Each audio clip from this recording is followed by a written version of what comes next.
రాష్ట్రంలో శాంతి భద్రతల విషయంలో రాజీ పడే ప్రసక్తే లేదని ముఖ్యమంత్రి నారా చంద్రబాబు నాయుడు తేల్చి చెప్పారు.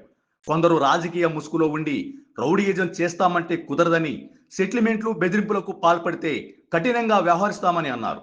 రౌడీయిజం చేసే వారిని రాష్ట్ర బహిష్కరణ చేస్తామని హెచ్చరించారు. అక్రమాలకు పాల్పడితే సొంత పార్టీ వారైనా సరే జైలుకు పంపిన చరిత్ర తమదని సీఎం గుర్తు చేశారు. గత ప్రభుత్వ హయాంలో శాంతి భద్రతలు పూర్తిగా భ్రష్టు పట్టాయని, తిరుమల పవిత్రతను దెబ్బతీశారని విమర్శించారు. రోడ్లు బ్లాక్ చేయడం, రప్పారప్పాలాడించడం ఏమిటో ఎవరికీ అర్థం కావడం లేదన్నారు. బంగారుపాళ్యంలో మామిడికాయలు తొక్కించారని, గుంటూరులో ఓ వ్యక్తిని కాన్వాయ్ కింద తొక్కించి పొదల్లో పారేసిపోయారని, ఆ తర్వాత అంబులెన్స్ లో తీసుకెళ్లి చంపేశారని వారి బంధువులతో చెప్పించారని సీఎం వ్యాఖ్యానించారు. ఈ తరహా ఘటనల్లో సీసీ కెమెరాలు, డ్రోన్ల ద్వారా ఆధారాలు పెట్టుకోవాలన్నారు.